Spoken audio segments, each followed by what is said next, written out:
पण आत्ता जर मी विचारलं, की आधीचा अंकुर आणि आत्ताचा अंकुर, काय फरक वाटतो, की जेव्हा इंडस्ट्रीमध्ये पाऊल ठेवलेलं तेव्हाचा अंकुर आणि आत्ताचा? नाही फरक मला फक्त एवढाच वाटतो, की आधी तो मग बुटका चाललाय म्हणून बघायचे आणि आता मग तो अंकुर वाढू चालला. असंच एवढाच फरक मला तरी वाटतंय. बाकी वेगळा काही फरक नाहीये. म्हणजे माझ्या स्वतःबद्दल तरी. मी आहे तसाच आहे. जसा होतो तसाच. अगदी पण ना नेहमीच जेव्हा मी तुमचे इंटरव्ह्यू बघते किंवा तुम्ही अनेक मंचावर जेव्हा याविषयी बोलता, तर तुम्ही सहज बोलून गेले, तो बुटका चाललाय. स्वतःबद्दल तुम्ही इतक्या सहजपणे हे विशेषण घेतलं, की तो बुटका चाललाय. पण हे एक्सेप्ट करायला किंवा हे लोकांनी आपल्याला सांगायला, इथे थोडा माणूस हलतो. थोडा म्हणण्यापेक्षा जास्त हलतो. तर हे धीर आणि हे बळ कुठून आलंय? हे बळ मला आलं खरं नाटकापासूनच. कारण मी ग्रॅज्युएशनपर्यंत खूप मला माणसाचा फोबिया होता. कारण असंच लोकं चिडवायचे त्यामुळे मी लोकांमध्ये मिसळायचो नाही, काय नाही, काय नाही. ग्रॅज्युएशनमध्ये जेव्हा नाटकाच्या ग्रुपमध्ये मी इन झालो, मला म्हणजे जबरदस्ती केल्या गेलं. असंही नाही की माझी इच्छा होती म्हणून हं, जबरदस्ती केल्या गेलं. हं. तर त्या ग्रुपमध्ये ना मला ते खूप आपलेपणा आणि त्या नाटकाव्यतिरिक्त ते काही डिस्कशनच करत नाही की कोण काय आहे काय. त्याच्यामुळे मला तिकडे आवडायला लागलं. म्हणून मी नाटकाकडे वळलो आणि तिथूनच मग कॉन्फिडन्स आला की जाऊ दे कोण काय म्हणते सोडून दे. आपण आपलं काम करूयात. त्यामुळे एक्स्टेप्शन तिथूनच थोडंसं धीर आलाय. खूप भारी. पण तुमच्या सगळ्या करिअरमध्ये तुम्ही आधीही काम करत होताच. पण चला हवा येऊ द्याने एक वेगळी ओळख हो. तुम्हाला दिली. हो, हो. म्हणजे त्यामुळे अंकुर वाडवे हे नाव खऱ्या अर्थाने घराघरात पोचलं. आधी तुम्ही काम करतच होता.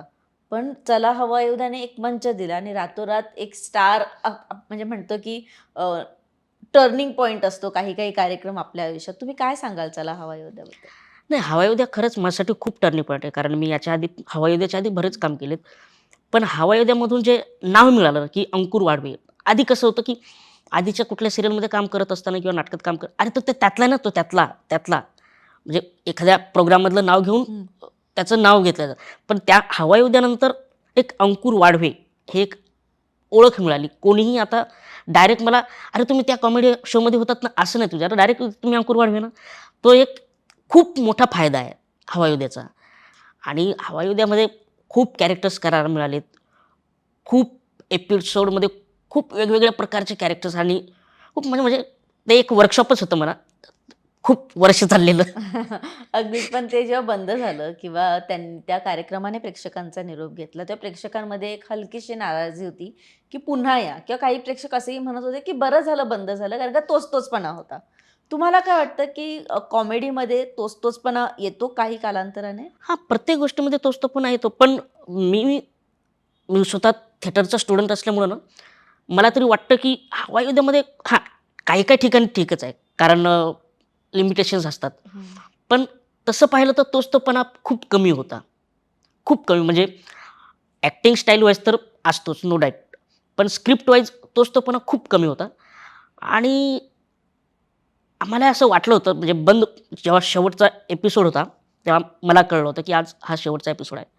त्या दिवशी मला पण वाटलं की हां, चला काही दिवस तरी गॅप घेऊयात आपण.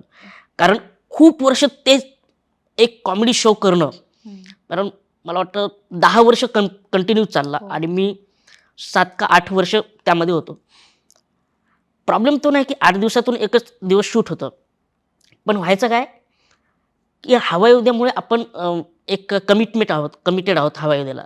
तर त्यामुळे बरेच प्रोजेक्ट सोडावे लागले. तर असं वाटलं होतं की चला एक 5-6 महिन्याचा गॅप मिळत असेल तर आपण हं. होऊयात. पण हा गॅप खूपच मोठा वाढत गेला. पण कलाकार म्हणून काही थकायला होतं एकाच नाही. प्रोजेक्टमध्ये नाही, खूप नाही. वर्ष दिल्यानंतर? नाही उलट उलट मजा यायला लागते. कारण काय होतं ना, की आपण आपण आपल्या घरात थकतो का कधी? कारण काय आपल्याला ती सवय लागलेली असते सगळ्या लोकांची आणि ती एक मजा येते. कारण अ, आपण ऑब्झर्व्ह करतो, की सुट्ट्या असेल किंवा मग सण असतील, तर आपण आपल्याच लोकांसोबत का साजरा करतो? हं. कारण तिथं मजा येते. सो जेवढा जास्त दिवस तो शो चालतो ना, तेवढं जास्त आपुलकी, मैत्री आणि ते एक युनिटी तयार होते, असं मला वाटतं. त्याच्यामुळे थकायला तर नाही होत, उलट मजा येते. मराठी मनोरंजन सृष्टीमधील मालिका, चित्रपट, नाटक तसेच कलाकारांबद्दलच्या नवीन अपडेट्स जाणून घेण्यासाठी नक्की सबस्क्राईब करा इट्स मज्जा मराठी या आपल्या नवीन यूट्यूब चॅनलला.